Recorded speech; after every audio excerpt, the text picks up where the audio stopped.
Greetings from Mychedelic Space. I am thrilled to be presenting you with this conversation today with the great Lorenzo Hagerty, the host of the Psychedelic Salon podcast. What a pleasure, what a joy to speak with this wonderful human being. Lorenzo has been somebody that I've been listening to ever since I first started getting into psychedelics.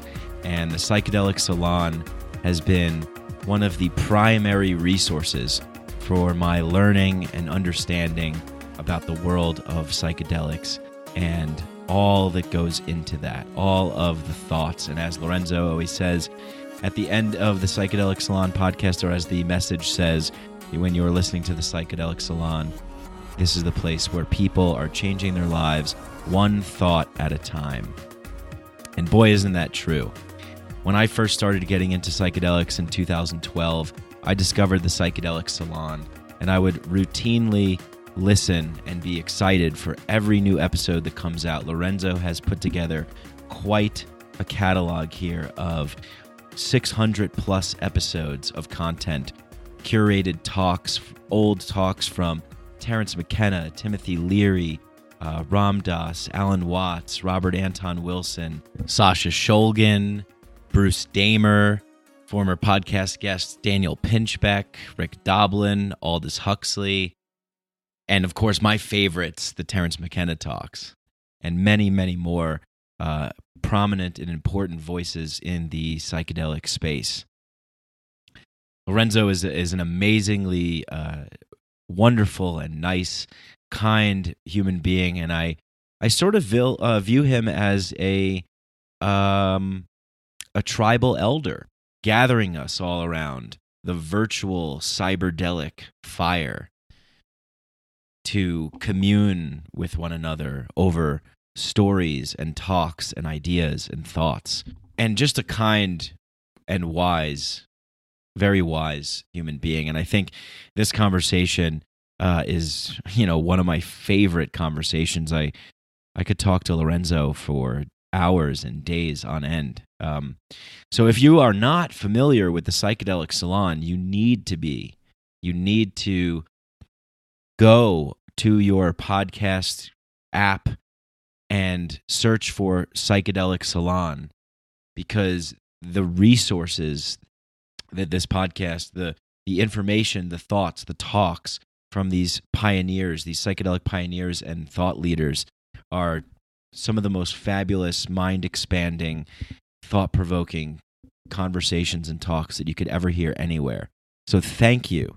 Thank you, Lorenzo, for your service in being a wise elder of this cause to help bring us around the virtual cyberdelic fireplace to share your wisdom and the wisdom of others in which you've learned from. Lorenzo has an amazing story, and we cover a little bit of that, but we don't go into the full details of his story.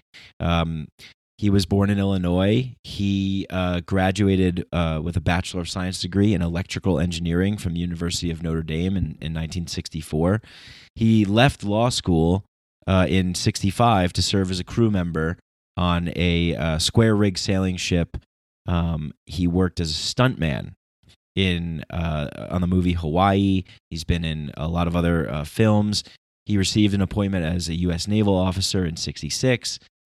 He was the executive officer and navigator for the USS Apache during Scorpion Phase 2 operation, where he spent a year away from home while investigating the loss of the submarine. He's worked as an electrical engineer.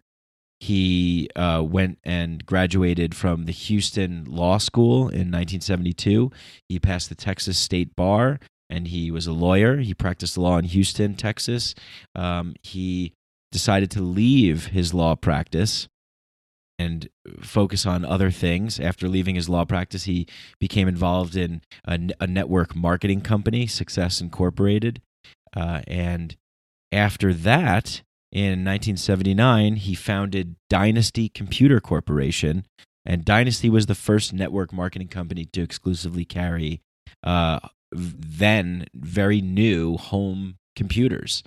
It was a couple years before, actually, IBM brought out their first PC. Then Lorenzo went on to do some other things.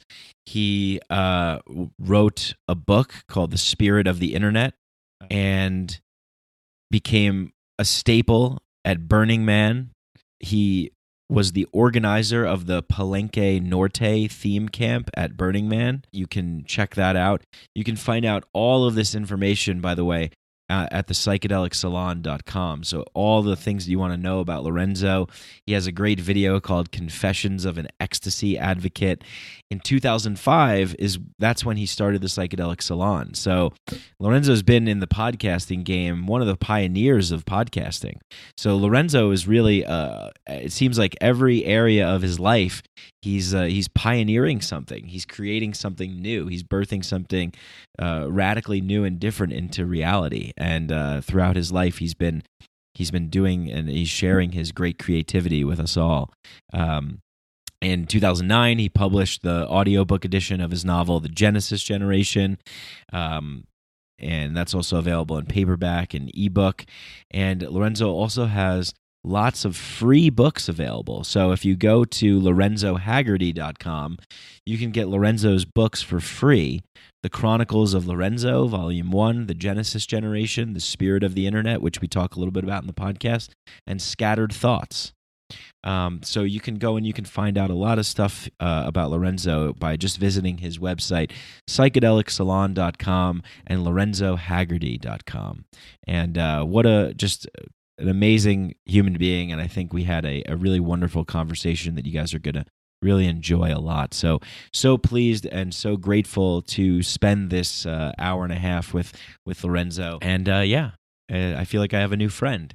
And it feels nice. And it feels nice after listening to Lorenzo for so many years and just always feeling that warm feeling when he's saying greetings and welcome to Cyberdelic Space and be well, my friends. It's just so nice to make this connection and find the others, of course. And yeah, that's it, really. The conversation's really that good, so I'm not going to go on to talk about anything really else other than just a couple of quick business things. In the show notes, there's links in the bottom of the description for the podcast. You see we have sponsors there. We have Hemp Bombs that makes all kinds of hemp-derived CBD products that are really nice. I really like the edibles. They sent me a bunch of stuff. Actually, they have a CBD beard balm. So I've been using that, and it's pretty cool. It smells nice, and it feels good. So go to hempbombs.com and put in the code Mike15. You get 15% off all their hemp-derived CBD products, and they have a lot. Pretty much almost anything that you can imagine, they have put CBD in it, and they have that for sale. You can also check out Synchro at bsynchro.com, and they have keto and plant-based nutrition products, and you could put in the code Mycadelic to get 20% off there. And also the Navigating Psychedelics course that's put out by Psychedelics Today on how to navigate through psychedelics. So if you have questions, if you're interested in learning more about psychedelics, the guys from Psychedelics Today, Joe and Kyle, have put together a pretty comprehensive course, and that's available in the show notes as well. If you like this show and you want to support it, the best way you can do that is just by sharing it. You don't need me to tell you what to do. If you like something, you know what to do. Just spread it, and that's really the goal here, is just to spread the message and get more people turned on to what we're talking about here. You can donate to the show on Patreon. I have a Patreon page, and you can go to patreon.com/MikeBrank. Now, you can donate as little as $1 a month. You can donate as little as $2 a month, $3, $4, $5, $50. Some people donate $50. Thank you to those people. Tremendous thank you. Really what this does is it just helps me keep the show going. It helps me buy new equipment for the show. It helps me put a little bit of money into marketing for the show. And the way that I look at it is that all the patrons of the show are essentially the producers of this show. So I take their feedback and their suggestions more than, I guess, other people, because these people are very invested in what's going on with the show. There's also reward tiers. So if you donate $1, you don't really, well, you don't get anything except the thank you. But if you donate $5, you get some rewards. I forget exactly what the rewards are, but there's bonus episodes. I have, Mycadelic swag. We got stickers, we got cards, we got posters, we have T-shirts. We have all kinds of fun and interesting things. And then we also have other opportunities like, personal calls with me and things like that. I know sometimes people are going through difficult experiences, or they have questions with things that might need some more time. So some of those reward tiers are dedicated towards those services as well. And also the WhatsApp chat group, the Mycadelic Inner Sanctum, which is a beautiful thing because there's people in this chat group that are Patreon supporters from all around the world that get to communicate and talk with each other about their experiences and, their view of psychedelics and their trip reports and what's going on. It's great. I love bringing people together and introducing people to new people and having that virtual community there. So it's really wonderful. So check that out if you're interested, and follow Mycadelic_podcast on Instagram and on Facebook, Mycadelic, and all that wonderful stuff. And that's pretty much it. So I hope you guys enjoy this podcast with Lorenzo Hagerty, the host of the Psychedelic Salon, author of many books, some for free. Go check out all of his stuff. Again, LorenzoHagerty.com, psychedelicsalon.com. And he's got a wealth of resources here from books to videos, lectures, talks, articles, and of course the Psychedelic Salon podcast, which has all of the wonderful talks from Terence McKenna to Alan Watts, Timothy Leary, Ram Dass, Robert Anton Wilson, and many more. So thank you, Lorenzo, for being such an amazing, creative pioneer, and for bringing us into this world and for connecting through this cyberdelic space for a mind-expanding conversation. Thank you. Thank you all very much. Enjoy. Lorenzo Hagerty, everyone. Psychedelics are illegal not because a loving government is concerned that you may jump out of a third-story window. Psychedelics are illegal because they dissolve opinion structures and culturally laid down models of behavior and information processing. They open you up to the possibility that everything you know is wrong. We don't need new laws that control our consciousness and rigidly place it in a prison. Cognitive liberty. The fact that as adults, if we're not hurting anybody else, we should have the right to explore the contours of our own consciousness without any mediation or legislation on the part of somebody else. Reject authority. Authority is a lie. Or is it perception? Information is power, but we have to seize the opportunity. The opportunity.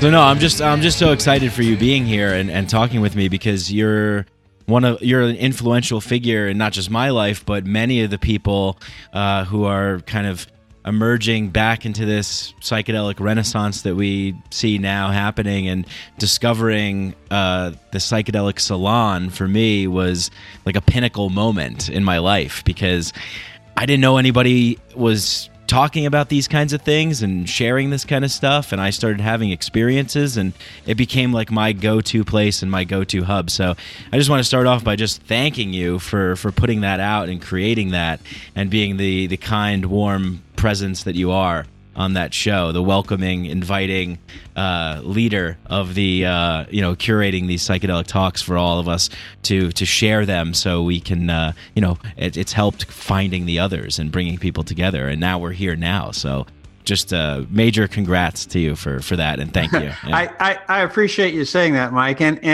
to be honest, I started this whole thing over 14 years ago as a hobby, and what's kept me going is I do hear from people like you and many others who have sort of been out at the end of the line. And that's where I was for a long time. I didn't have anybody to talk to about this stuff. And so I grew up listening to radio in the Midwest, in the 50s and 60s. And so to me, this is sort of like old time radio, where a guy can tune in late at night and not feel totally like the Lone Ranger in this world. You know what I mean? So I guess you do, because you're one of them, right? That's exactly what I would do. I would go home, I'd smoke a joint, or I'd pack a bowl or something, and I'd go, all right, it's time to put on the Psychedelic Salon.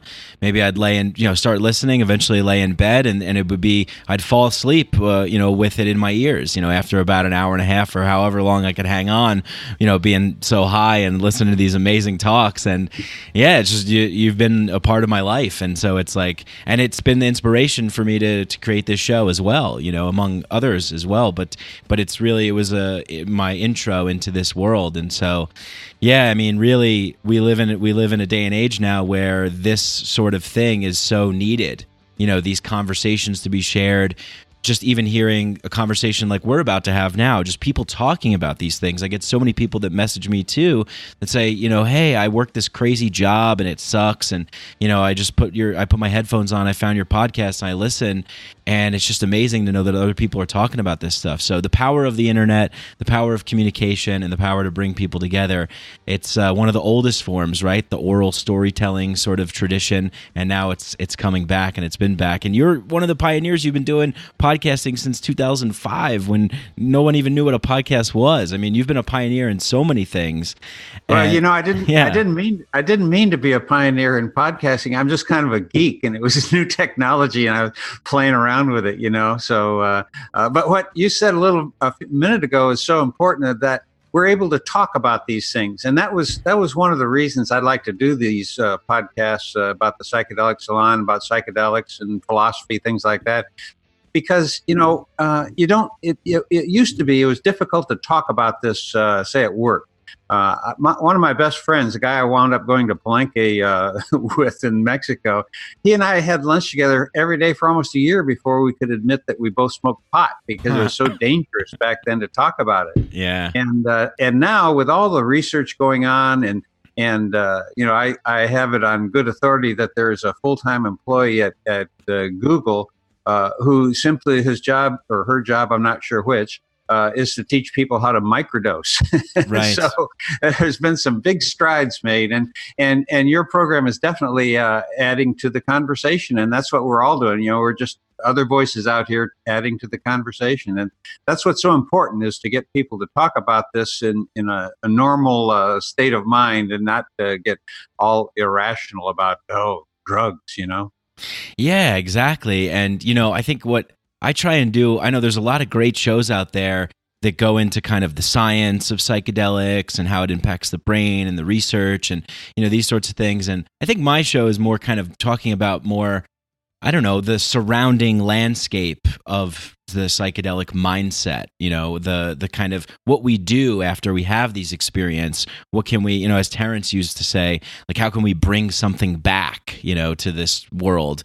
What good is the psychedelic experience if you're just tripping out and not really, I mean, I guess it still has fun, you can still have fun, but still the kind of really talking about, like, okay, what can we do as like a community? How can we kind of manifest psychedelic values into the world, and what can we create and bring? So I love that aspect of it. And big, like I said, I mean, just a big inspiration for me is listening to your show. But before you had that, I know you've authored so many books, and that one of the things that I was talking about recently was this convergence of psychedelics and the internet. And I know Terence talked about that a lot, and Timothy Leary talked about that towards the end of his life a lot more. He was getting into that kind of cyberdelic, as you say, situation. And you wrote a book called The Spirit of the Internet. And now I have to apologize, Lorenzo, I'm not familiar with all of your books, because I did kind of make my way into listening to you through the podcast, and I'm kind of more of a podcasty, audible kind of guy. But I was wondering if you could talk a little bit about maybe some of your books, and we could start maybe by talking about The Spirit of the Internet, and just how that came about, and maybe you could share like some pieces of or synopsis of these sorts of things, and that would be also a good way to get kind of people involved in checking out some of these works, and I look forward to as well.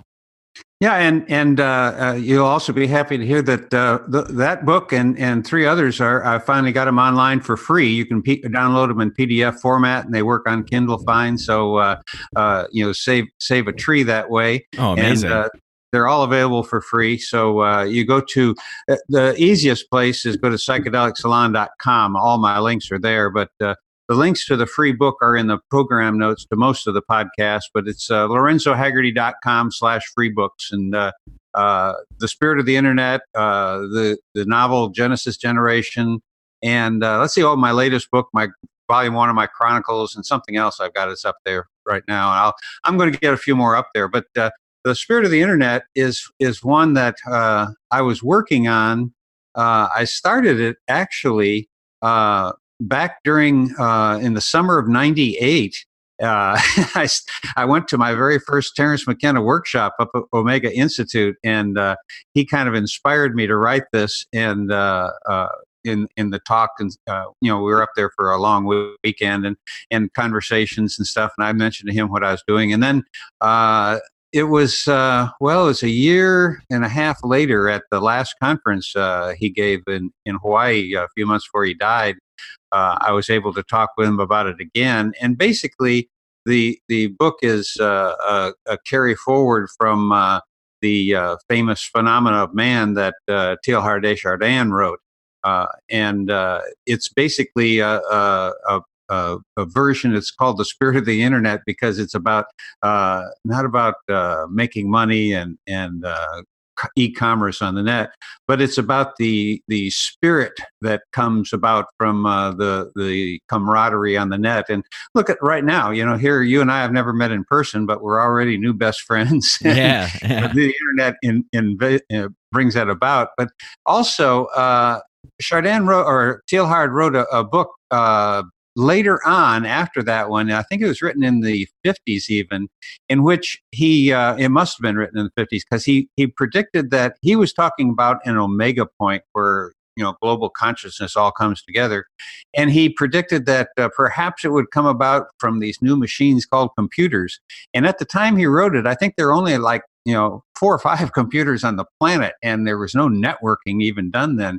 And so I just took that little basic idea, and I thought I had an original idea, and Terence McKenna told me that not only had he thought of it, but so had dozens others. And I learned that, a lot of people have been thinking about these things. So I wrote about Foisted by McKenna. I had that happen to me recently, actually. I said something about the sacred cows, and I was like, oh, maybe that's why people are fun. And someone was like, yeah, McKenna talked about that already. I was like, God damn it. I know. It's hard to find anything that he or actually somebody else hasn't touched on. I for a while there, I was making a little game of when I had what I thought was an original idea. I'd go out and Google it, and if there were less than 1,000 hits on that idea, I thought, well, it's close to a new idea. Right. It's as good as we can get. But I tried to talk about how the consciousness change and manifestation that we experience sometimes when we're in the net in intensive situations are mimicking what we also experience in cyberspace. And there's always been a deep connection between psychedelic people and the internet. There's a really, really good book called What the Dormouse Said. I think it was John Dvorak. No, it wasn't Dvorak. I can't quite remember who wrote that, but it was written about the what he considered the 4 people who created the intersection of the personal computer world that we're in today. The people who took it from being a big going behind a glass window IBM thing, and then at Xerox PARC inventing the mouse in Windows essentially, and then the New Brew Home Computer Club, where all of these people who were working not only in the free speech movement, but in the Xerox PARC and in the technological end of the things, all came together. And that's, of course, where Apple came out of there. But a significant number of all those people went through the 4th branch, which was Myron Stolaroff's clinic in Menlo Park, his LSD clinic. And Myron and I became good friends, so I got to learn a lot about that. And there were over 350 people that went through that. And it wasn't like we're doing in medical research today about psychology and helping your inner soul and all. This was these experiments were designed to see how LSD and psilocybin, to a lesser degree, could enhance the creative potential and productivity of people. And so they had like a man who was an architect came in, and he was the head of an architectural firm, I guess. And they'd been stuck. They had a job to develop a city block in downtown LA or something like that. And they hadn't really come up with the design that they were looking for, and they were at a block on it. And so he came in, and they had to go through training for this. They had like a 6-week course before they could have their one LSD experience. Right. And then that experience, they'd be 4 or 5 hours of music and inner work and all. And then this guy got his drawing tools out, and he had a drafting board and all set up for him. And within a matter of a couple hours, he laid out this plan that is now a city block in downtown LA. And that's the kind of breakthroughs that they were experiencing with that work. And the author of What the Dormouse Says gives Myron Stolaroff credit as being one of the 4 people who really created the personal computer revolution, because all of these people who were really building the technology were also essentially acid heads. Yeah. So that was John Markoff that wrote that book. Right. And it's so amazing. It's just this thing has been on my mind recently. And that's why I kind of started with your book, The Spirit of the Internet, and talking about this. And I've really been thinking a lot about the new ideas that have been birthed out of the psychedelic consciousness, and how that if we can keep kind of going and leaning into that space, that it's like the potential is limitless. And I know that Humphrey Osmond was the one who coined the term psychedelic, and which means actually mind manifesting of the mind. And that is what the internet is, and it's a perfect mesh and a perfect fit with the psychedelic experience. And sort of the two together now coming on at this time is really doing something transformational. I wonder what it's like for you, having lived and experienced so many different things in your life, to now be a part of this. How do you see it? How do you see what's happening right now with the convergence of the internet, and with the psychedelic movement kind of becoming more and more known to people?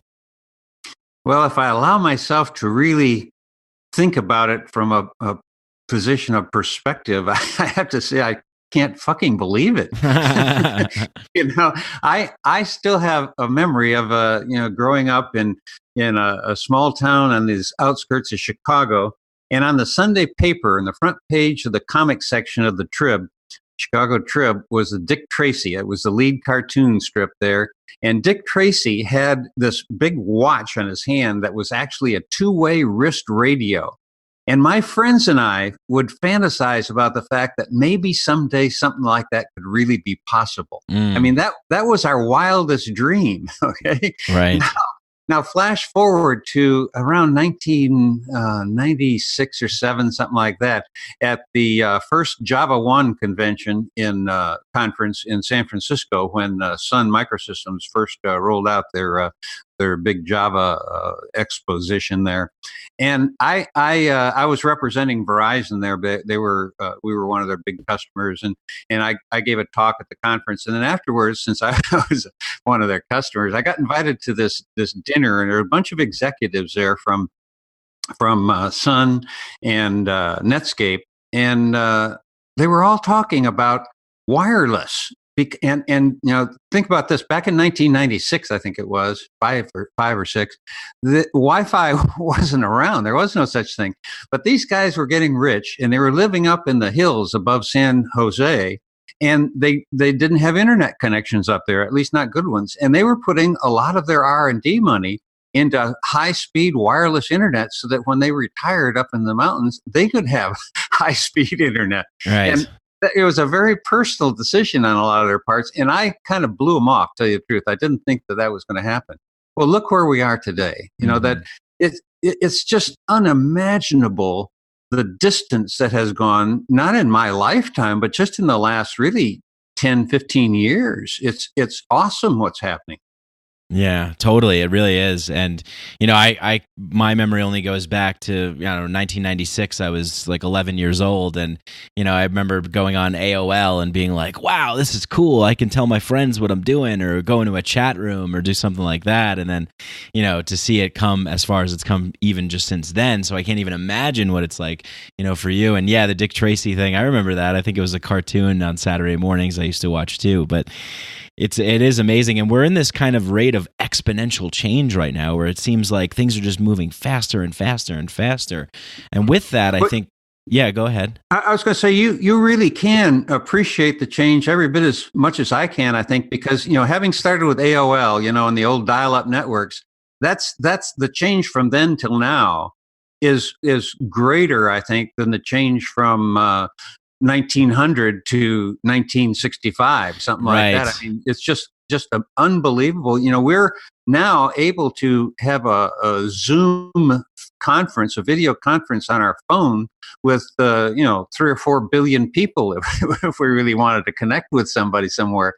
It's unbelievable, the ability for human beings to connect with one another without having to go through newspapers and radio and television stations. Now, I'm not saying it's anywhere near where we really need it to be, but at least the tools are there that we can start building with. Yeah, totally. And you're right about that. It has been such a exponential change, since that time. And it's strange, because it's strange to think of now children born just into that. So this is their normal. This is the new normal for them. So they don't really know what it was like before we had this connectivity. And one of the things that some of the things I think about sometimes, I get the sense you're a totally hopeful, positive guy here, and I feel the same way too. I can't help but think about sometimes some of the discourse or lack thereof that happens with the internet, and some of the policies that government looks to impose on restricting internet, or doing certain things. And I'm hearing now about this 5G tower rollout, and who knows if it's going to be good or bad or whatever. There's so many different things that I'm seeing out there. But I wonder, do you have any fears, or do you have any sort of worries or concerns about kind of where we're at right now with this kind of new and novel connectivity for the first time that we know of, where it's unprecedented that we're able to kind of see and talk to each other? With that comes all these wonderful things, but also comes naturally a lot of not so wonderful things. Well, I hesitate to make any kind of forecast, because anything I thought 3 or 4 years ago is now essentially out the window. Things have changed so rapidly, and but I don't really have any fears about it, because I think things are going to be, first of all, self-correcting, and I get to spend a lot of time, hours during the weekday with my 2 youngest grandchildren, who are 14 and a half and almost 11. And so I spend time with these kids who have grown up totally in this age. And I'm not the adult when I'm with them. I'm their buddy, and the other adults can be adults. And so I'm sort of their playmate. Now I'm learning with them, and they're showing me how they're using these tools to interact with their friends. And their parents are good about limiting screen time and stuff like that. And they're both very active in sports and all. And through them and their friends, I am so positive about the future, because these kids are really smart, and they're not going to take crap from anybody. They're not going to believe things because they can go look things up. They're not going to believe false stories are told, and they'll go check things out. But there's downsides to this as well, that they can get caught in, if they're not careful and their parents aren't monitoring them. You can get caught in some of these traps of loops. I've seen intelligent people get into these bot farms of evil talk and stuff, and you can really warp somebody's mind if you're not careful. And right. That's another thing about psychedelics that people don't realize, that the CIA has been experimenting with mind control and using psychedelics, among other things, since the 50s. Right. They didn't stop. MK Ultra was just one program that was being run by them, and there are a lot of upsetting things that are going on with this world too, and with the world of psychedelics and psychedelic research. It's not all bunnies and roses in outside of the university and medical settings. There's some downright bad stuff being done about mind control. But it turns out that mind control without drugs is where things are going, because we can be controlled by our screens and these different messages. That we tend to follow the paths of links that are reinforcing things that we already believe oftentimes. And that's why it's one of the things I learned long before the internet. I used to read I.F. Stone's Weekly. He was sort of a rabble-rouser reporter kind of guy. And somebody asked, he was really a very liberal guy. But somebody asked him about his reading list, what publications he read, and he shocked everybody because he didn't read any liberal or any publications that sort of agreed with him. He only read the people who were opposite him. He said, "I know what I think already. I need to know what other people think, so I know how to talk to them." And that's one of the things that I think is going to be a long-term positive from the net, because when it first became popular back in the early 90s, everybody went to the internet. But after a while, people found out you couldn't trust everything. And now people are learning you can't trust a whole lot of things on the internet. Yeah. You have to search it out for yourself. And I think that while the school system seems to be falling down on us, that is encouraging some critical thinking that I think is desperately needed today. Oh yeah, definitely. I mean, critical thinking is what we need for sure.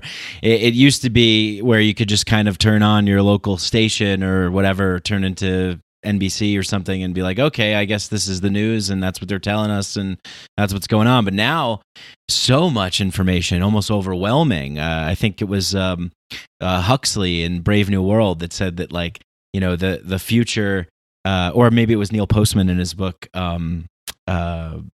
talking about the Huxley's analysis of the book Brave New World, talking about how, like, it's not going to be that we're going to live in this Orwellian future where there's going to be people that ban books, but we'll live in this future where there'll be so many books and there'll be so much information that people won't even be bothered to read them, because there's going to be other distractions that they'll get sucked into. Like you mentioned, you can kind of get sucked into that. And I know, Terence used to talk about drugs and television being a form of a drug, and that you can kind of get hypnotized into and sucked into.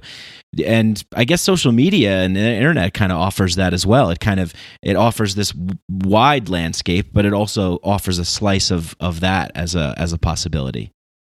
Yeah, and that an added level of difficulty is that when we do go to the net, then we have our favorite search engine, whatever it is.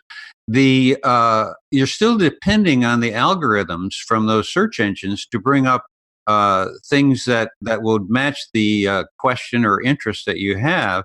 And all of those are going to be weighted, even unintentionally, by the people who write the code.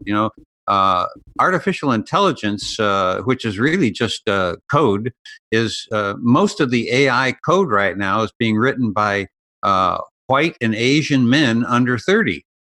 So some bias is going to come into that, no matter how hard they try to keep it out, and it's not their fault. But right. We have to become critical of our search engines as well as the information they provide, and I think it's always still going to come down to us having a handful of close friends that we bounce things off of and see what they think too, and hopefully we have friends that don't always agree with us, so they can tell us when we're heading down the wrong path. Oh yeah, that's the key. And in this exploration of information and dialogue with other people, it's like, yeah, you want to get those different perspectives. You want to kind of inform yourself of all sides so you can, make a well-informed, educated, non-biased decision, or as non-biased as possible with the proper information. So the internet definitely provides that, because you have people, everyone's uploading stuff, and everyone's got their opinions and everyone's putting things out there. But the psychedelic experience kind of does that too, right? I mean, with it presenting us with all this stuff, and we have to kind of go, okay, how are we going to tune into this? Where do you see that in a similar kind of way that I'm bringing it up, like that comparison to the internet and what it provides and how we interact with it versus also the psychedelic experience? Well, Mike, I tell you the truth, I hadn't thought of it before, but I think that's an excellent analogy because it's sometimes the psychedelic experience can be like going out to the internet and asking a question and not having a search engine to filter it out, but instead just getting blasted with all the files. Yeah. And then you got to sort through it yourself. All these downloads coming in, you're like, whoa. Yeah. Right. And like you were saying earlier, Terence McKenna, I think, used to say that, well, you can go out and have a great time and enjoy it, but you're just a psychedelic tourist unless you take some of that great experience and then come back and sort through it and do something with it. Right. And it's sometimes people seem to get discouraged because they'll have an intense psychedelic experience that seemed very meaningful, and then a week later they'll seem to have lost most of that feeling. But what I've come to learn, at least about myself, and a few other people have told me this. In fact, Ralph Metzner, who recently died, was a big proponent of this, saying, you have to give these experiences time to work through for you. And I can't remember his exact example, but it was a very powerful one where he'd gone into a psychedelic experience with a strong intention that didn't seem to get answered at all, until sometime like 6 months later, somebody said something or something happened, and he had a flashback, not a flashback like you hear in the press, but his mind just all of a sudden flashed to something that happened during that experience. And all of a sudden, everything came clear to him and unraveled. So you just have to give these things time as well. I used to be really kind of anal in the way I did approach these things. My mushroom experiences in particular, I was living in Florida where mushrooms were, freely plentiful out in the fields.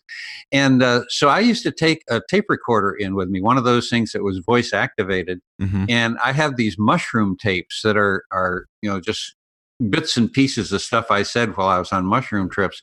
And to tell the truth, I've only spot listened. There's over 20 hours of stuff there, and I've only spot listened to a couple of them. And from time to time, I was describing a visual, and some of those visuals actually came back. But to tell the truth, I've never really felt like I had the time to go back and listen to all that. And it's not anything that mean anything to somebody else, but I think that the fact that I was recording that, I knew I had it, somehow in the back of my mind encouraged me to keep thinking about these experiences, and answers come over time.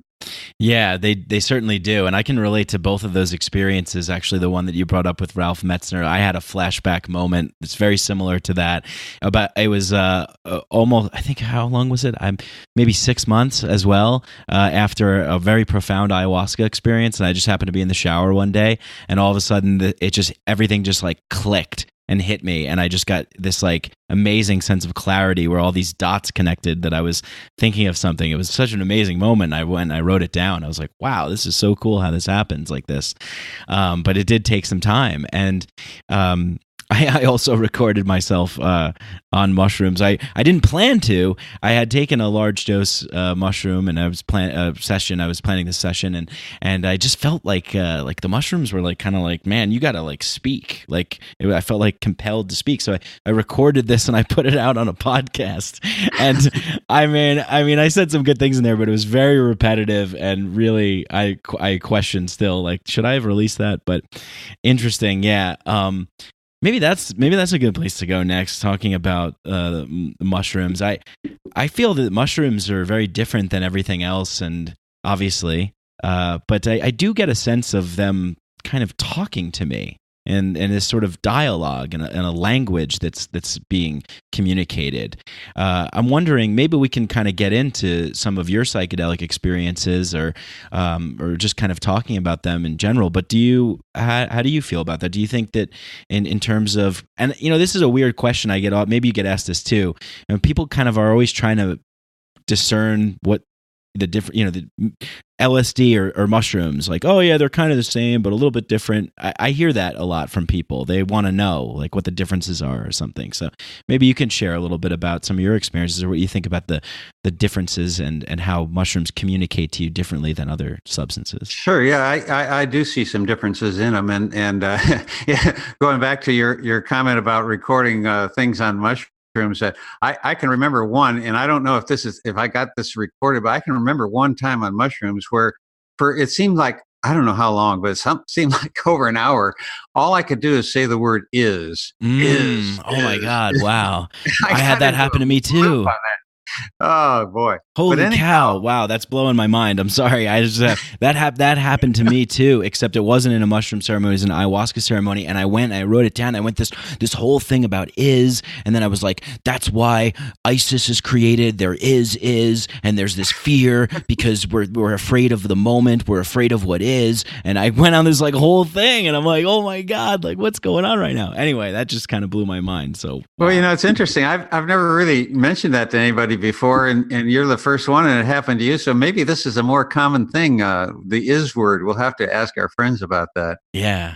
But as far as mushrooms, let's talk about mushrooms, LSD, and ayahuasca. Those are three completely different psychedelics as far as how they impact me. And let me preface this by saying, just because they affect me this way doesn't mean they're going to affect anybody else this way. Right. I'm just pointing this out so that people can start paying attention to how it maybe does affect them. I know that sometimes, I was disappointed for years in never seeing the elves the same way that Terence McKenna described them.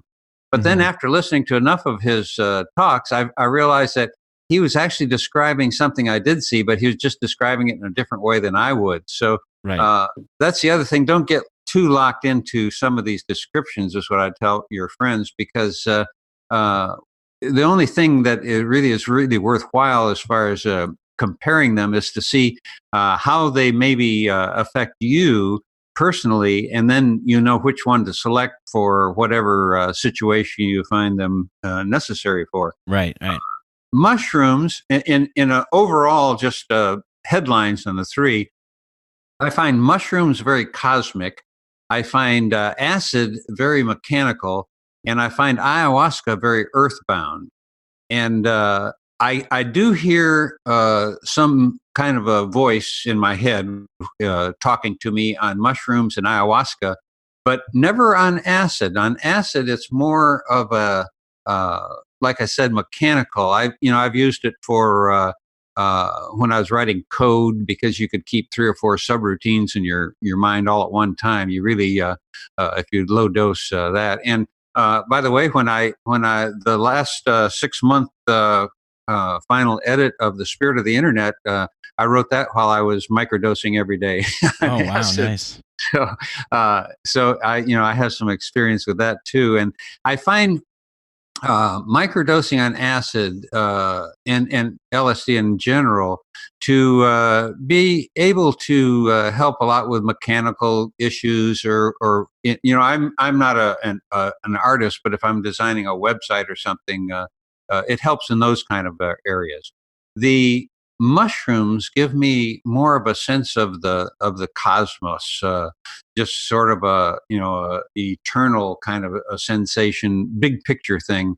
And then ayahuasca is more very much down to earth, sort of kick your butt, saying, okay, quit feeling sorry for yourself. Let's get to business here. You're on planet Earth. We've got some stuff to do.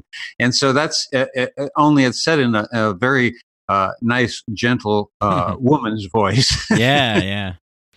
The mushrooms, I don't really hear a voice other than just ideas coming in that don't seem to be my own. Right. ayahuasca is definitely, Lady Ayahuasca is more of a voice that I do hear. Yeah, and are you familiar with Alison Gray's painting of The Secret Language? Mm-hmm. Mm-hmm. That is something that I see when I do heroic dose mushroom ceremonies for myself. Like I have seen that. It's like this honeycomb web of secret language that's breathing and alive and illuminated with multicolored patterns, and I've seen that a few times. It's very. I get the sense. I agree with you on your assessment of these experiences, and I get that cosmic sense, but I also get a very ancient sense too with mushrooms. Yeah, and here's a really good example of how different people react to these things, because what you were describing of Allison's magical writing, I see that with a high dose of LSD. So, but I definitely what some of the images that she has. So again, that's maybe an overall psychedelic kind of effect that is taking place. So yeah, that's good. That's a great point to bring up, Lorenzo. Do these realms exist in and of themselves, or are they connected? Is there a level playing field? Is there a landscape, a ground? I hear people now talking about mapping the DMT space and these sorts of things.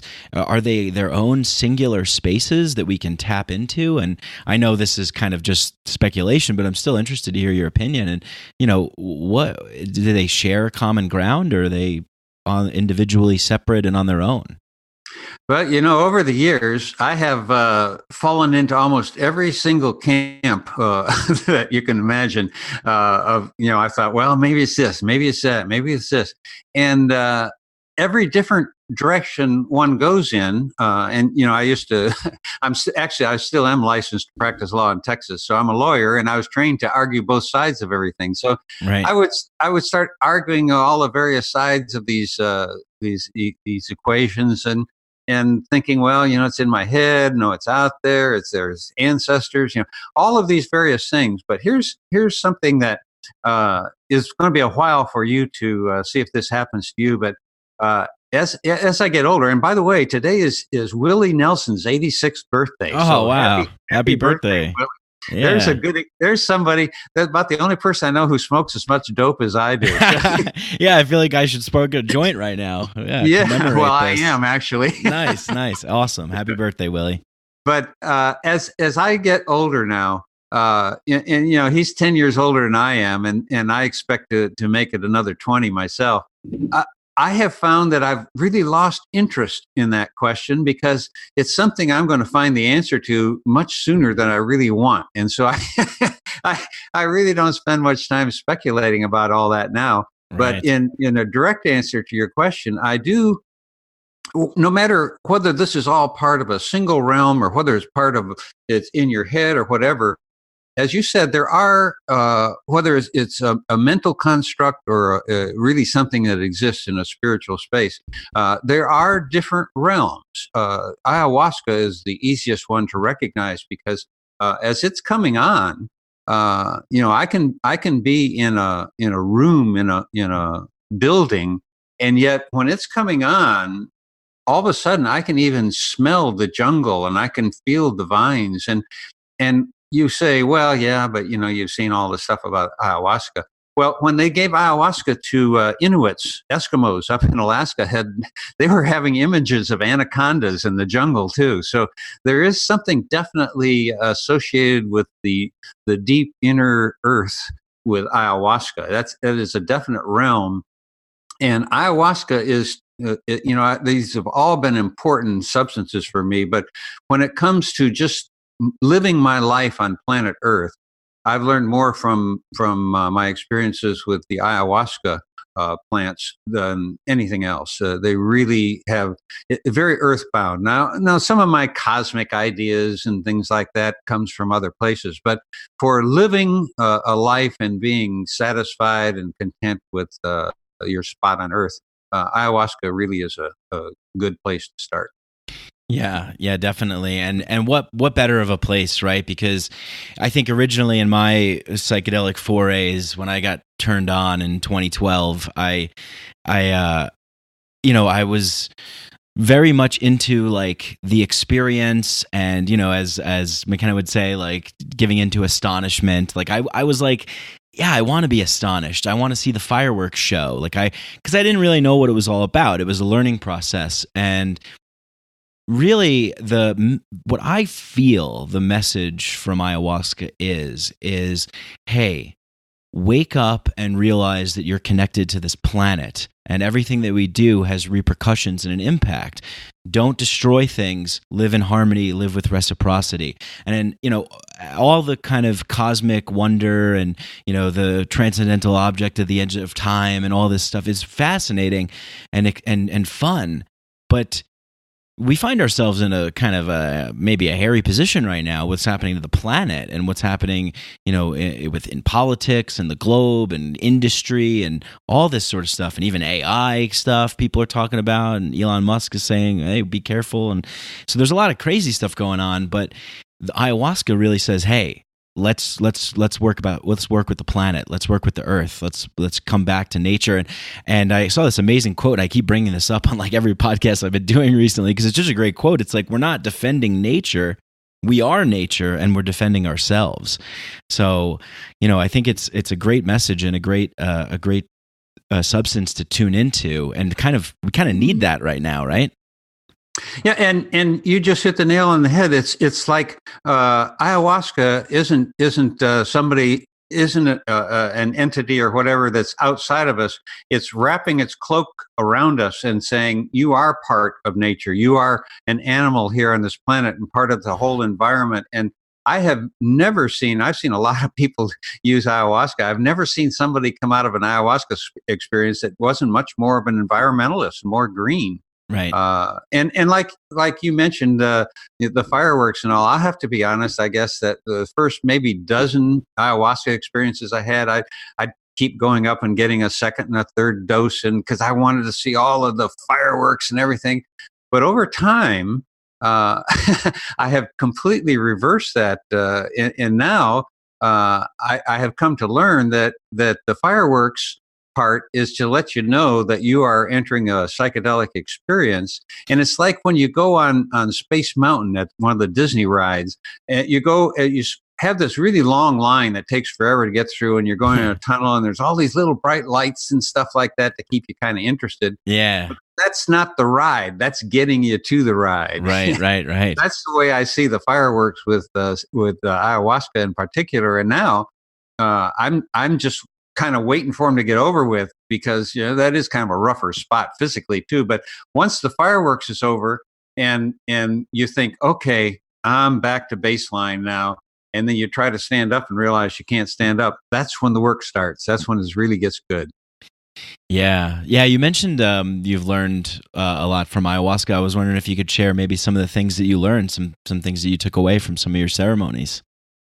Well, I tell you, one of the big things, I'd had an experience a couple years before with ketamine that really got me pretty much over my fear of death completely. Oh, wow.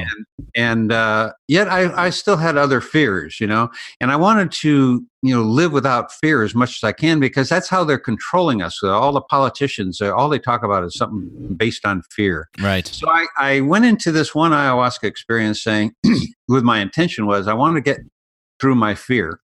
And I've learned that in these experiences, particularly with ayahuasca, it's good to have an intention going in, but you don't want to get hung up on it, because sometimes it just doesn't happen. So nothing, I was doing other things, thinking about other things. And in the way I have experienced ayahuasca, that the first half a dozen times, I don't think I even barfed, that there's a big part of purging there. Yeah.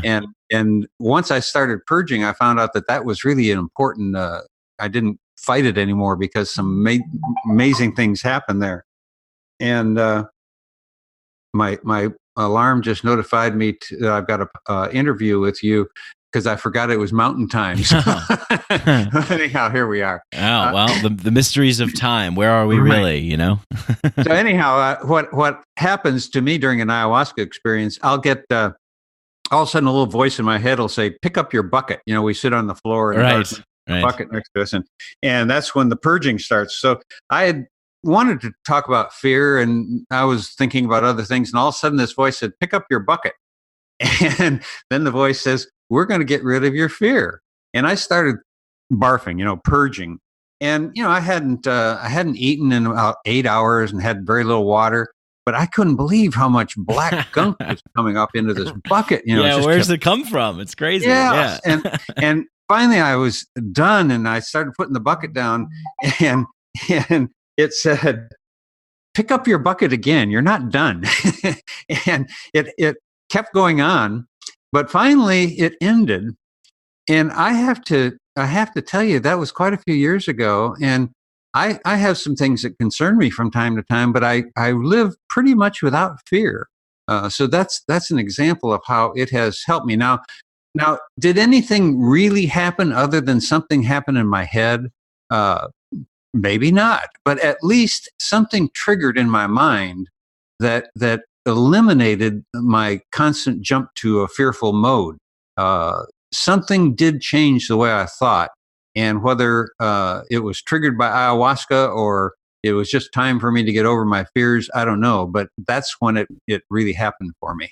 Yeah, amazing. It's, you know, we're talking about internet and code and things like this, and it's almost like you rewired your software, you upgraded your system to override the environmental fear paradigm. You know, the paradigm of fear that it's so omnipresent. We're swimming in it. You know, we live in this society that just constantly pumps that out, pumps it out for the clicks, pumps it out for the likes, you know, pumps it out for the news ratings, you know, the paychecks, all that stuff.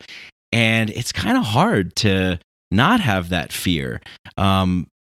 You know, and that's how we're kind of programmed. We're sort of forced to tune into that frequency that's being sent out, to that, you know, that code that's being presented to our operating systems, and we're responding in tune. And it sounds like to me that you had a software upgrade to overwrite this system. What do you think about that? Yeah, definitely of some sort. And also just living a long time, you realize that 99 9/10% of the things that you worried about never happened. You know, and, back in the summer of '99, my wife and I were traveling in Vietnam with my friends over there, and there were a lot of little things that would pop up that would cause us all kinds of fearful events. And finally, we decided, you know what? We're not going to worry about something until it actually happens. And we didn't have anything left to worry about for the rest of the trip because none of these things happened. And that's another way to kind of get around your fears, that you know, sometimes people have trouble enjoying their evening because they think their boss is going to chew them out the next day. Well, between that evening and the next morning, nothing's going to change. You know, the world's not going to end. So at least get a few hours of enjoyment out of it, and you know, worry about it later. And the other thing is that you know, when bad things happen to us, not all bad things, but a lot of bad things happen to us. It's been my experience that if you wait about 10 years and then tell the story, it becomes a funny story. And that's true with a lot of things. Now, I'm not talking about, you know, car crashes and houses burning down and stuff, but there are a lot of things that seem like a horrible tragedy that when you tell it a few years later, it's not silly, you know? Yeah, so another part of my philosophy is laugh at things sooner. Don't wait 10 years. Don't wait 10 days. You know, try to laugh at things sooner because, you know, life is kind of a farce when you think about it. Oh, amazing, Lorenzo. Amazing. I completely agree with you. I've had so many experiences that just lead me to believe that we're living in this very paradoxical thing that we're in. We're never going to know what it is, but there's a tinge of trickster, you know, in there. There's a tinge of cosmic humor, of the humor of being itself. And yeah, you know, I really do believe in that as a significant substance to the importance of being alive, is to know that, to tap into that. Because at the end of the day, what's the worst that can happen? Exactly. Right? And maybe, and this is how another little trick of mine I use, that I was raised a Catholic, and so our whole life was spent thinking we've got to get prepared for what comes after this life. Right. And as a result, I missed most of my fucking childhood. I was always worried about the afterlife. And maybe they're right, maybe they're wrong. It doesn't really matter anymore. But what if this is all we get? What if there is no spiritual life? What if there's no soul? There's nothing else. We don't know for sure. Sure, we hope there is and think there is. But what if there's not? Well, then we damn sure ought to get all we can out of what we've got right now. Yeah. Amen. I always say this. It's like, why would you gamble on something that you're unsure of when what you have is so sure? We know we're here. We know we're in this game. We know we're doing this dance. Let's game it up. Let's dance it up. What are we doing? Gambling on something else. Now, I want to see what's behind door number 3. Yeah. And unfortunately, in living in the United States with so much advertising, we have been conditioned to compare ourselves to others, to other things. And if we don't have the right T-shirt on or the right purse or whatever, we're constantly comparing ourselves to others because we've been conditioned that way by the barrage of advertising that we're exposed to. And so one of the ways I've counteracted that, and I mentioned this in a talk that I gave recently up at Orcas Island, I had an experience in Vietnam in a leper village up near Laos, up in the Central Highlands. There was a young woman there who, she had leprosy. Her nose and mouth were essentially gone and very disfigured. But we made this deep eye contact to where we seemed to exchange, a lot of information between us. And since that moment in time, whenever I feel like I'm not getting something I really wanted to get or should get or deserve or whatever, instead of comparing myself to anybody like that, I compare myself to this young woman in this leper village who really had no chance of having the kind of life that I have.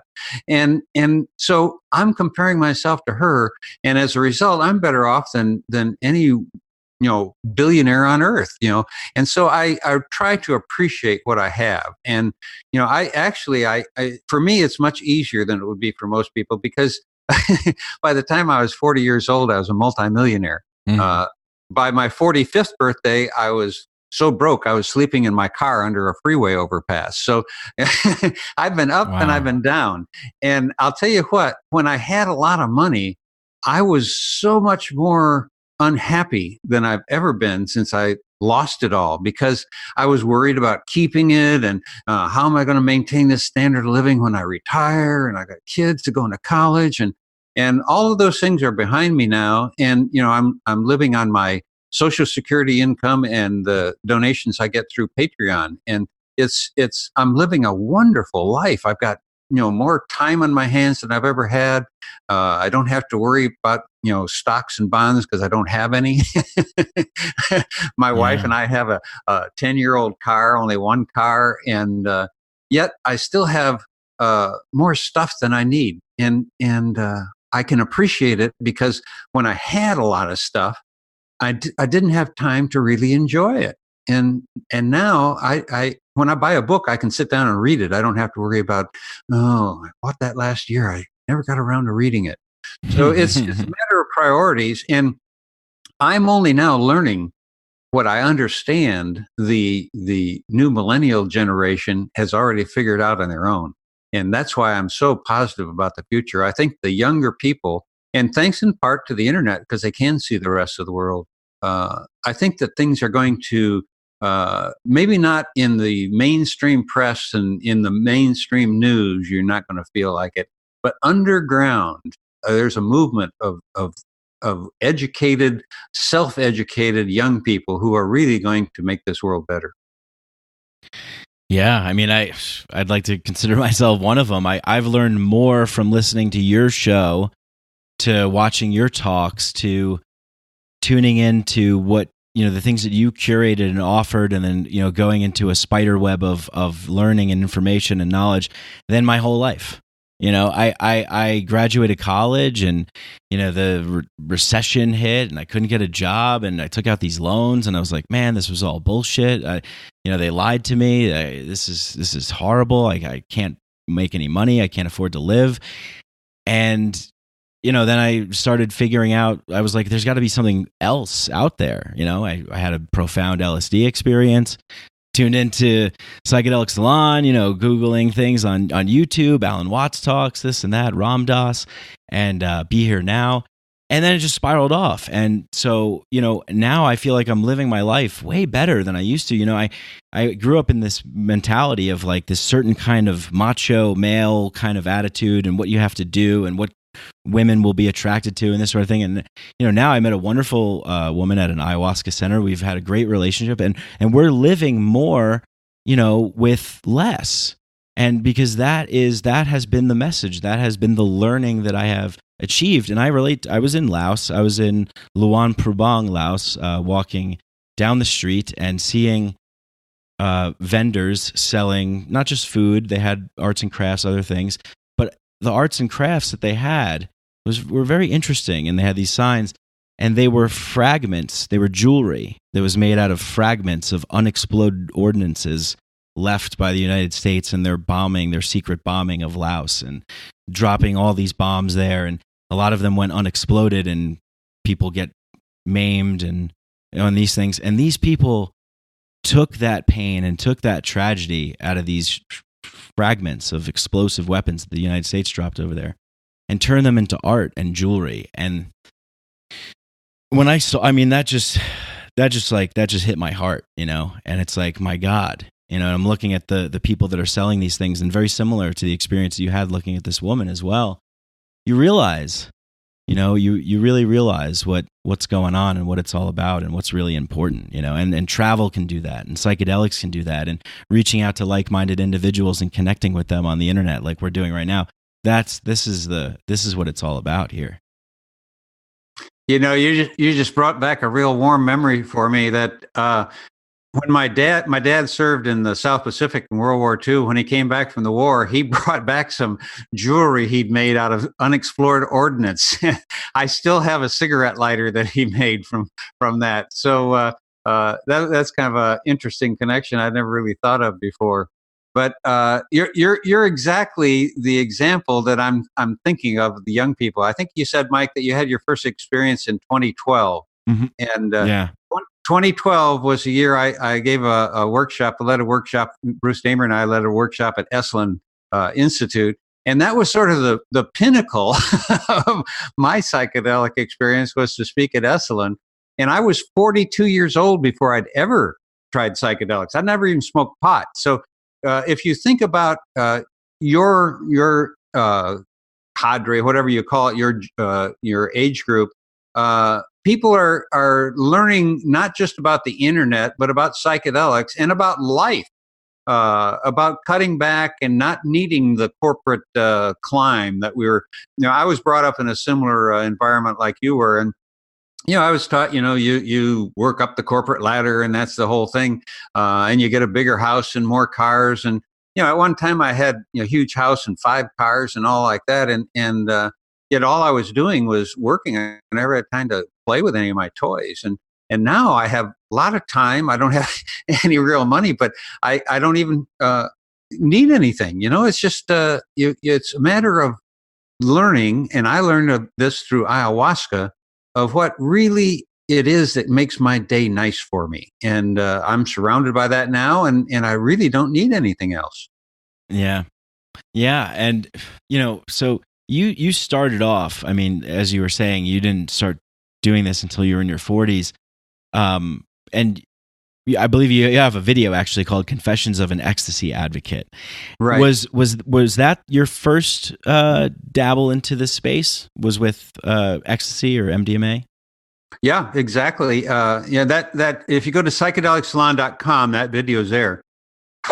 Excuse me. Awesome. Yeah, we'll have the links for that. It's a 30-minute interview that some people conducted that tells the whole story. But yeah, I was 42 years old, an Irish Catholic Republican lawyer in Dallas, Texas, and a friend of mine had told me, I won't tell the whole story because it's in that video, but long story short, I tried MDMA for the first time and shortly became almost evangelical about it. And then I became a dealer.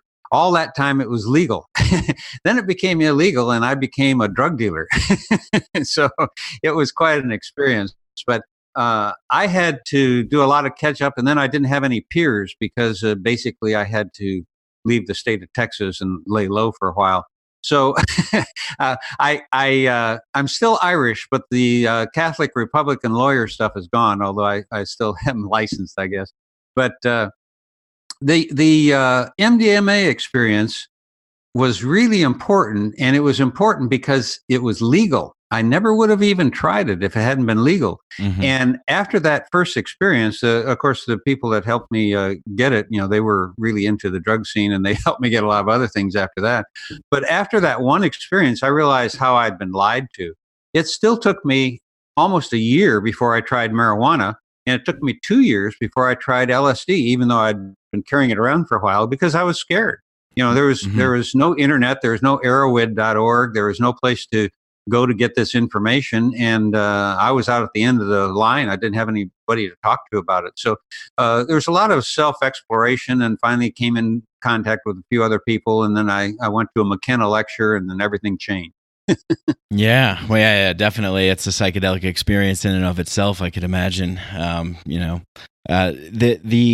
You brought up some great stuff there, and I'm in Denver right now, and since I moved here, I've become really good friends with the people that are running the Decriminalize Denver campaign to decriminalize psilocybin mushrooms in the city and county of Denver, and that vote is happening on May 7th, and I just interviewed people from Decriminalize Nature Oakland and Erie over there, Larry and Carlos, and is also going on in Portland. So now, and we've seen it happen with cannabis, and now we're starting to see these things happen with mushrooms. And, you mentioned, like, if it was illegal, you wouldn't have touched it. So this really gives me a lot of hope in saying that if an Irish Catholic Republican lawyer can change from a legal substance because it's, all the conditions that you described, it had to be that way for you to go and do that. That when we're starting to make these motions now to get these drugs more and these substances and medicines and plants and these fungi allies decriminalized and more available to people, there's a really good hope that that people who aren't, hip to our thing right now could get to it, right? I think so, and the when you're talking about it just now, I was thinking about the change that took place in me, and what happened wasn't that I changed into someone that I hadn't been, but I changed back into who I was when I was a young boy. Mm. And over the years, I had built up all of these shells over me, lawyer, engineer, dad, stuff like that. But if you think about the best moment you had on the best day of your childhood, well, MDMA took me back to there and just washed away everything else, and I was able to start again with who I really was. Oh man, yeah, so amazing and so true. It's like we are these things, and you were talking about hanging out with your grandchildren and those things. I'm a recently new uncle, and being an uncle, I've 2 nieces and a nephew, and it's amazing. It's amazing to be around these kids. It's a psychedelic experience to be around these kids. Definitely. Yeah. And that changes you, like, so profoundly too. But that's who we all really are. And then it's all these layers that we put on, that's society says that we should have to put these things on. The group think says that, we conform to the group, and we do all these things that aren't really us. And we're just doing that, and then we identify with them. I remember Ram Dass says this awesome thing in one of his talks where he says, like, you identify yourself, you buy a GM car, you identify yourself as a GM driver, you're a GM driver, and, your wife is like, honey, come to bed. I'm not honey, I'm a GM driver. And it's like, that's not who you really are. Like, we're not these these things. It's the re-emerging of what we truly are back into ourselves is what the psychedelic experience could be a catalyst for, right? Yeah, my brother pointed it out to me. He died in 2010, but he was a professor at the University of Granada in Spain, and I was visiting him over there one time, and he said, one of the reasons everybody over here thinks Americans are so strange is when you meet somebody for the first time, he says within an hour or so they've said, "Well, what do you do?" He says, over here, we don't say that. We wonder who you are, what you think, but we don't care what you do for a living. We all have to work. And if you think about it here in the U.S., so that's one of the first questions people ask. Well, what do you do? Mm-hmm. Yeah. Yeah, who are you, or what's going on? Well, Lorenzo, we're a little over an hour right now, and I know I want to be mindful of your time, and I really appreciate you being here and having this conversation with me. I mean, there's so many things that we could talk about. I would love to talk to you for 17 hours straight, but I was wondering, maybe is there something in the conversation that you would like to expand upon more or talk about, or is there something, maybe a lot of the times when we're getting towards the end of the conversations, I like to ask my guests kind of big questions, and so not that we haven't been talking about big questions this whole time, but really I want to get a sense of like what would an ideal world for you look like, and how do you think that we could potentially get there, and I guess, of course, in the realm of what you're knowledgeable with, but, of psychedelics, the internet, these sorts of things, and how we can, what kind of world would you like to see? What do you think is possible that we can achieve here? Well, the first thing I'd say is we shouldn't get into a mindset of one size fits all, because we humans, we sapiens, are so varied. And I don't think that we want to become a monoculture, because the cultures are why do we travel? It's not for the scenery so much as to meet other people and eat other food and have other cultural experiences.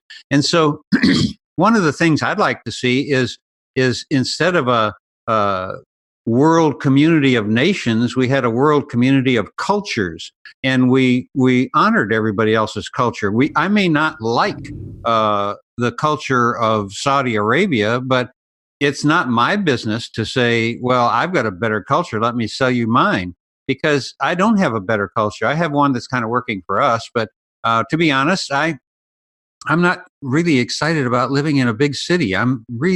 For me, the ideal world is living in a really small town or out in the country with access to other people regularly, so I'm not just isolated. But that's just me. Now, there's other people. I know some people that wouldn't want to leave the island of Manhattan because they wouldn't feel safe. And so that was me for 8 years. Yeah. Okay. Well, there's nothing wrong with that, and it's a different culture. So all I'm saying is that that old Rodney King line, can't we all just get along? And what I've found is that we really can. When you get down to the bare bones of who we are as Homo sapiens, one of my very closest friends is a man who's a generation younger than me. He's an orphan from Vietnam. He was an orphan from Vietnam. I guess we both are orphans. Our parents are dead now. I'm a 76-year-old orphan. Mm-hmm. But anyhow, he and I got to know each other so well. It's like if you're really into computer programming, you instead of assembly language, you get down to machine language, the ones and zeros. And we got to know each other that well, and we realized that at that level, we are exactly alike. And our cultures and our religions and our families and our politics have all put shells over us, and that's true with everybody. That down at our cores, we want the same kind of things. Maybe they're expressed in different ways, but we have the same wants and needs.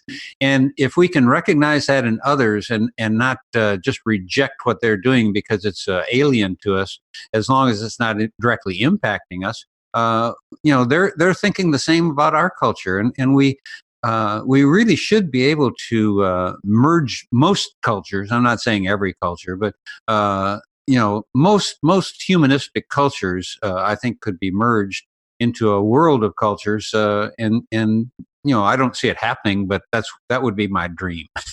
Yeah, I agree. And, I think I'm very interested in the work that Graham Hancock does and people of his ilk investigating these mysteries of the past. And, I wonder if maybe we did have something like that at one point. And I know that we did. We definitely did. But I wonder if they knew about it. I wonder if they knew about each other. We don't necessarily know, and who knows, maybe it's just an interesting thought. But there was a period of time where there were spread out all over the world different cultures. And yeah, if we can kind of reintroduce that model, but the only way that we could do that now, because we're connected and we see everybody and we know everybody, is we have to learn how to have, I guess, respect, right? For respect for differences, respect. One of the things that the psychedelic experience and the internet provide is just an infinite array of novelty and diversity. So, I think that what we see happening now with psychedelics being talked about more and more things being done is maybe we can start to put that in place and have this offering up where we could create this world of respecting each other's differences, right? Yeah, and one of the things I would encourage people to do is to learn more about history. For example, you just brought back up other cultures spread around the world. Yeah. There's a great book titled 1491, and it's about North and South America before the Columbus expeditions got here. And in I can't remember the exact year, but at a time when Paris, France, had a population of 500 people. There was a city in central Bolivia that had a population of over 400,000 people. Wow! There were huge cultures here on this on these North and South American continents, and so those are the kind of things that are worth thinking about. How did they go away? Why did they go away? And there's a lot of reasons for it, and it's ways that we can build little mini cultures. And the Burning Man theme camp model is an interesting one, I think, because Burning Man becomes a big city, the Black Rock City, and it's comprised of hundreds of little theme camps, and each of those are little towns of their own. And I think that if we, even in a town of 10,000 people, you can have one or two theme camps that you have the various cultures that, and you see this, I see it up in Minnesota a lot, where there's a lot of folk dancing and folk customs, and even in Florida and here in California, some of the, particularly the Scandinavian countries seem to keep their culture alive wherever they are. And I think these little things, helping us remember our heritage and where some of the people who struggled to get us where we are, what they had to go through, and the things that were important to them. As far as maybe we don't want to every night go out and dance a clod with clod shoes, but on the other hand, it's important to remember that somebody did that was in our line, and we need to honor them a little bit, and hope that somebody coming down the road will remember us too. Well, thank you so much for sharing that message. Very important one. Thank you so much for spending time with me and the Mychedelic crew here. And I got to give a shout out to the Denver Psychedelic Club. They posed some questions, but we didn't have time for them. But we talked about some of the things around them. So yeah, thank you for being here and sharing all that stuff. Go to psychedelicsalon.com. Listen to Psychedelic Salon, of course. If you don't know about it, you need to. It's the podcast that inspired me. And Lorenzo, thank you for sharing your wisdom and being here and everything that you do. Is there anywhere else where people should go follow you and check out your work and all the great books that we mentioned too in the beginning? Oh, they just need to keep the old faith and stay high, Mike. Hell yeah. Happy birthday, Willie Nelson. And light up that joint, spark up that vape, load up that bowl. All right, thanks. Will do, and I look forward to our next conversation, Mike. We'll have to do this again. Definitely, me too. Thank you very much. Thanks, everyone. Okay. Peace. Be well.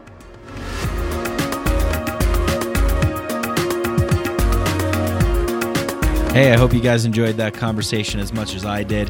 Hope you guys like these podcasts and enjoy them. And if you do, please spread the podcast, share it. Tell a neighbor, tell a coworker, tell a friend, tell a cat, tell a mouse, tell a dog, tell an ant, tell a firefly, tell whoever you tell. Share it, spread it, like it, all that good stuff. If you really love the show, you want to go a step further, you really want to help us out, leave a 5-star rating and review on Apple Podcasts, and go to patreon.com, patreon/Mike Brank, and patreon.com/Mike Brank, and you can donate as little as $1 a month, $2 a month, whatever you want. Help support the show that way as well.